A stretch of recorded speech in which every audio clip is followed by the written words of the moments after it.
ആദ്യമൊക്കെ നമ്മുടെ കുക്കുവിന് ആദ്യമായിട്ട് കൂട്ടുകൂടാൻ ഭയങ്കര പേടിയായിരുന്നേ. എന്നാൽ ഇപ്പം നോക്കിയേ, ഇപ്പം നേരെ തിരിച്ചായി കേട്ടോ. ആദ്യക്ക് നമ്മുടെ കുക്കുവിൻ്റെ കൂടെ കൂട്ടുകൂടാനായിട്ട് ആ പേടിയും തോന്നുന്നു. കുക്കു സിറ്റ്, കുക്കു ഇരുന്നേ. ആദ്യം ഇരുന്നുണ്ടോ? ആദ്യ ഗുഡ് ബോയ്. കുക്കു ഇരുന്ന് സിറ്റ്, കുക്കു സിറ്റ്. ആദ്യ ഇന്നാണെങ്കിൽ നമ്മുടെ സൂര്യൻ ചിരിച്ചു നിൽക്കുമായിരുന്നു, നല്ല വെയിലുണ്ടായിരുന്നു. അന്നാ പിന്നെ നമ്മുടെ വീടിൻ്റെ ടെറസിൻ്റെ മേൽ മൊത്തം പുല്ല് പിടിച്ച് കാട് പിടിച്ചായിട്ട് കിടക്കുക കേട്ടോ. അതൊന്ന് ക്ലീൻ ചെയ്തേക്കാന്ന് വിചാരിച്ചു. ഇതെങ്ങനെയോ പച്ചക്കറി വേസ്റ്റിൽ നിന്ന് തന്നെ കിളുത്ത് വന്ന ഒരു കുമ്പളങ്ങയാട്ടോ, നമ്മൾ നട്ടതൊന്നുമല്ല. അത് ദേ ഇപ്പോൾ ഉണങ്ങി നിൽക്കുമോ. ഇപ്പം ഇനിയിപ്പം മോര് കാച്ചാനായിട്ട് എടുക്കാം, പറിച്ചേക്കാം അങ്ങ്. ദേ നോക്കിയേ, നമ്മുടെ കുക്കു എൻ്റെ കൂടെ മേളിൽ കയറി വന്നിട്ടുണ്ട് കേട്ടോ. ആശാട്ടി എന്തോ പുല്ലെന്തൊക്കെ തിന്നുവാണ്. സാധാരണ എപ്പോഴും മേളിൽ കയറി വന്നിട്ട് ഈ പുല്ലൊക്കെ തിന്നാറുള്ളത് പതിവാണേ.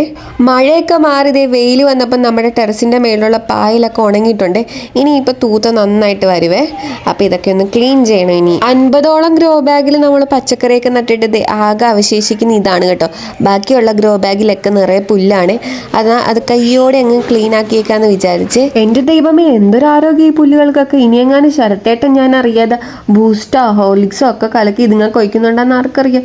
അമ്മാതിരി ആരോഗ്യമായിരുന്നു കേട്ടോ ഓരോ ചെടി പുല്ലുകൾക്കും. അങ്ങനെ ചെറിയൊരു ഗ്രോ ബാഗ് കുടഞ്ഞിട്ടപ്പോൾ അതിനകത്ത് ചെറിയ ചെറിയ അനക്കങ്ങളെ നോക്കിയപ്പോൾ എന്തുവാ, നിറയെ മണ്ണിരയും ആദ്യമൊക്കെ ഈ മണ്ണിരേനെ കൈകൊണ്ട് എടുക്കാനൊക്കെ എനിക്ക് പേടിയായിരുന്നു. ഇപ്പതേ ഞാനതിൽ എക്സ്പേർട്ടാണ് കേട്ടോ. ചൂണ്ട കോർക്കാനും മണ്ണിരയെ പിടിക്കാനും ഒക്കെ ഞാനിപ്പോൾ എക്സ്പേർട്ടാണ്. അതുകൊണ്ട് നമുക്ക് പേടിയൊന്നും ഇല്ലായിരുന്നേ.